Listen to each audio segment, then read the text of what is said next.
샬롬. 간밤에도 평안하셨습니까? 우리에게 생명을 주시고 평안을 주신 하나님을 찬양하며 하나님께 예배하기를 원합니다. 기도하겠습니다. 아버지 하나님, 간밤에도 우리를 지켜주시고 새날 새 기회를 주신 하나님을 찬양합니다. 오늘도 주신 하루, 하나님과 동행하는 하루가 되기를 원합니다. 주님의 영광을 나타내는 하루가 되기를 원합니다. 우리 가운데 주님 주신 보배가 있음을 기억하며 사는 하루가 되기를 원합니다. 아버지 하나님, 우리는 하나님의 사랑을 받는 자녀들이며 아버지 하나님의 귀한 광채를 지닌 자녀라는 것을 알게 하여 주셔서 오늘도 세상에서 당당하게 살게 하여 주시고 또한 예수 그리스도께서 주신 복음 안에서 담대하게 한 발짝씩 한 발짝씩 믿음을 향해 내디디는 우리의 믿음의 발걸음이 되게 하여 주시옵소서. 아버지 하나님, 오늘도 우리에게 주시는 귀한 말씀을 사모합니다. 아버지 하나님께서 주시는 말씀을 들고 이 말씀 가지고 살게 하여 주시옵소서. 말씀대로 순종할 때에 하나님의 역사가 나타날 줄로 믿습니다. 주님, 오늘도 우리에게 믿음을 더하여 주시고 또한 하나님의 말씀에 순종으로 화답함으로 하나님이 기뻐하시는 삶을 살게 하여 주옵소서. 오늘 하루를 주님께 맡겨드리며 예수 그리스도의 이름으로 기도하옵나이다. 아멘. 다 함께 찬송가 420장 찬양 드립니다.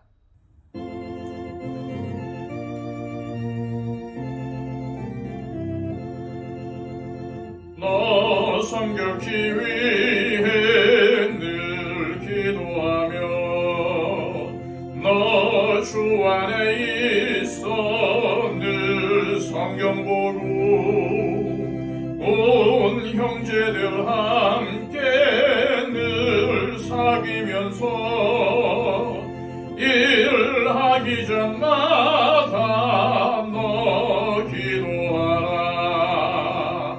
너 성결케 위해 내 머리 숙여 저 은밀히 계신 내 주께 빌라.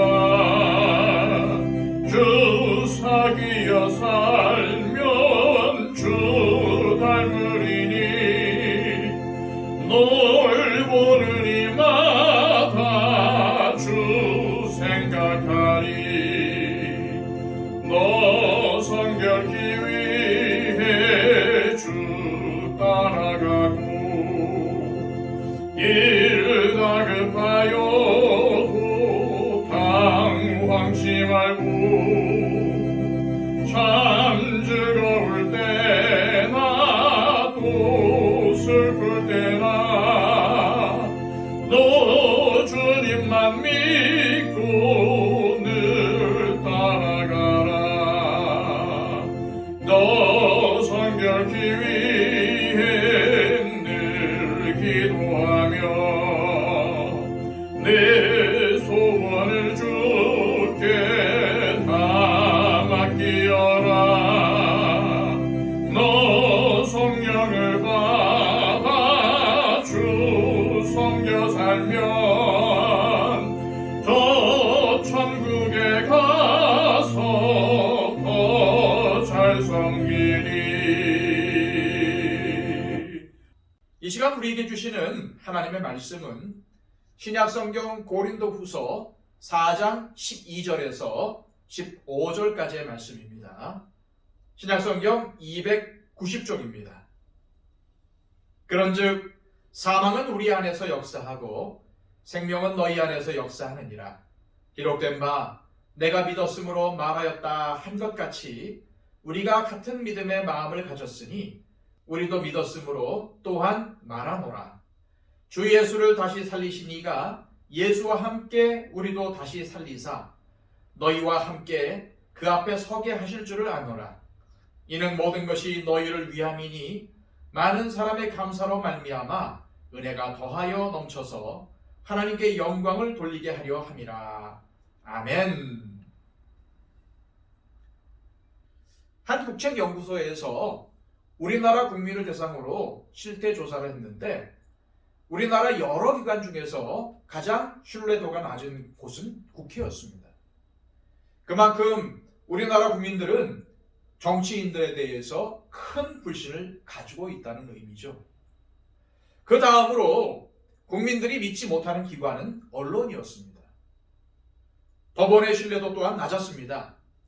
가진 자들이 법원에서 더 유리하게 판결받는다는 인식이 강하다는 반증일 것입니다. 그렇다면 교회는 어떨까요? 교회 역시도 이들 기관과 별 차이 없이 신뢰도가 아주 낮은 것으로 나왔습니다. 국회, 언론, 법원, 교회 그 어느 기관보다도 국민들의 신뢰를 받아야 하는 곳이 정작 신뢰도가 가장 낮게 나왔다는 말씀입니다. 왜 세상 사람들이 교회를 배척하고 전도가 잘 되지 않는지 알 것 같지 않습니까? 그 이유는 사람들이 교회를 신뢰하지 않기 때문입니다.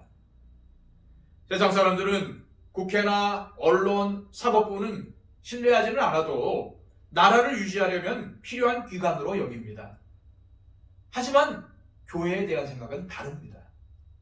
왜 교회가 우리 사회에 존재해야 되지? 그냥 종교 집단 아니야? 이러한 생각을 갖는 사람들이 엄청나게 많습니다. 우리가 아무리 교회가 사회 여러 분야에서 나라 발전에 큰 영향을 끼쳤다고 외친들 전혀 공감하지 않습니다. 특히 코로나 사태를 맞으면서 우리는 국민들이 교회를 바라보는 인식이 얼마나 싸늘한지 실감해야 했습니다. 어느 때부터인가 언론이 가장 만만하게 보는 집단이 교회가 되었습니다. 왜 그럴까요? 교회가 우리 사회에서 신뢰도가 낮기 때문입니다. 평소에 교회가 사회적으로 인정받는 공동체라면 과연 언론이 함부로 교회를 건드릴 수 있을까요? 무시해도 되니까 이슈화 시켜버리는 겁니다. 교회를 때리면 그만큼 조회수가 많이 나오기 때문이고 그만큼 이 사회가 교회를 바라보는 시선이 부정적이기 때문입니다. 우리 사회에 안티 기독교 세력이 얼마나 많은지 모릅니다. 어떻게 이러한 집단이 생긴 걸까요? 단순히 그들의 인식이 삐뚤어져 있기 때문이라고 말할 수 있을까요? 결국 이 모든 문제의 근원은 우리가 복음이 가르친 대로 살지 않기 때문입니다. 그래서 사람들은 위선적이라고 비난하고 무시하고 배척하는 것이죠. 바울은 12절에서 이렇게 말씀합니다. 그런즉 사망은 우리 안에서 역사하고 생명은 너희 안에서 역사하느니라. 이 말씀의 뜻은 항상 바울이 예수님의 죽음을 자기 몸에 짊어지고 있다는 의미입니다. 다시 말해서 예수님의 죽음을 짊어지면서 날마다 죽는 삶을 살았기 때문에 날마다 부활의 소망 속에서 살 수 있었다는 뜻입니다. 이렇게 예수님의 죽음을 짊어지고 복음을 전파했더니 오히려 이 때문에 사람들이 예수님을 믿고 영생을 얻게 되었습니다. 바로 그 영생의 열매가 고린도 교인들이었죠. 그래서 바울은 사망은 우리 안에서 역사하고 생명은 너희 안에서 역사한다고 말한 겁니다. 바울은 자신이 믿고 있는 것을 그대로 사람들에게 전했습니다. 13절입니다. 기록된 바 내가 믿었으므로 말하였다 한 것 같이 우리가 같은 믿음의 마음을 가졌으니 우리도 믿었으므로 또한 말하노라. 이 말씀의 의미는 내 인생이 왜 이리 고달프고 힘들지? 라는 생각이 들 때도 바울은 믿음을 잃지 않았다는 말입니다. 어떤 고난에도 하나님께서 자신을 지켜주신다는 믿음을 잃지 않았다는 말입니다. 이것은 그가 믿는 복음을 단지 입으로만 전하고 가르친 것이 아니라 정말 온몸으로 그리스도의 고난과 죽음을 짊어진 채 복음을 전했다는 의미가 포함되어 있습니다. 그런 이유로 그의 메시지는 진실할 수밖에 없었고 그 메시지 자체에 힘이 있었던 겁니다. 그래서 사람들은 바울이 전한 메시지를 단지 말로만 받은 것이 아니라 그가 복음이 가르치는 대로 살아가는 모습을 통해서 복음이 무엇인지를 알 수 있었던 것입니다. 바울은 또한 자신이 종말의 때에 부활의 영광으로 보상받게 될 것이라고 확신했습니다. 14절, 15절 말씀입니다. 주 예수를 다시 살리신 이가 예수와 함께 우리도 다시 살리사 너희와 함께 그 앞에 서게 하실 줄을 아노라. 이는 모든 것이 너희를 위함이니 많은 사람의 감사로 말미암아 은혜가 더하여 넘쳐서 하나님께 영광을 돌리게 하려 함이라. 바울은 앞서 예수님의 죽음을 몸에 짊어지고서 복음을 전한다고 했습니다. 이것은 예수님께서 가신 고난의 길을 기꺼이 자신도 걷고 있다는 의미죠. 그런데 14절에서는 예수님을 다시 살리신 하나님께서 예수님과 함께 우리 믿는 자들도 살리셔서 하나님 앞에 서게 하실 줄 안다고 합니다. 이는 바울이 예수님과 함께 고난을 받으면 또한 예수님과 함께 부활의 영광에 참여하게 된다는 강력한 소망을 가지고 살았다는 것을 의미합니다. 그래서 그는 사람들이 이상하게 여길 정도로 고난을 당할지라도 심지어는 죽을 위기 앞에서도 두려워하지 않고 담대했던 것입니다. 우리는 복음을 믿으며 복음을 전하는 일에 부르심을 받은 성도들입니다. 그렇다면 우리도 말로 복음을 전해야 하지만 바울처럼 몸으로 복음을 짊어지고 전해야 합니다. 우리가 전하는 복음의 내용은 예수님이 우리 죄를 위해서 십자가에 달려 죽으셨지만 사흘 만에 부활하셨으며 예수님을 믿으면 영원한 하나님의 나라 자녀가 될 수 있다는 것입니다. 그럼 이 복음의 내용을 잘 설명한다고 해서 사람들이 믿게 할 수 있나요? 아닙니다. 사람들은 복음을 전하는 말보다는 복음대로 사는 우리의 삶의 모습을 주목합니다. 우리가 전하는 복음이 얼마나 믿을 만한 것이며 우리가 얼마나 믿을 만한 사람인가를 봅니다. 그래서 한 사람을 믿게 하려면 당신이 하는 말이라면 파츠로 매주를 쓴다고 해도 믿겠다 할 정도가 되어야 합니다. 우리는 우리가 믿는 믿음을 삶으로 증명해야 할 사명이 있는 것입니다. 이 시간 기도하실 때 우리가 믿고 있는 대로 살며 앞으로 나의 믿음을 증명하며 살아갈 때에 하나님께서 우리의 믿음을 기쁘게 보시며 언젠가 우리의 삶을 통해서 우리의 이웃들도 예수님을 믿게 될 것임을 확신하며 하나님 앞에서나 사람들 앞에서 믿을 만한 사람, 신뢰를 주는 사람으로 살게 해달라고 기도하시기를 바랍니다. 또한 우리 교회가 지역사회의 신뢰를 받는 교회가 되게 해달라고, 또 한국교회와 목회자가 국민들의 신뢰를 받게 해달라고 기도하시기를 바랍니다.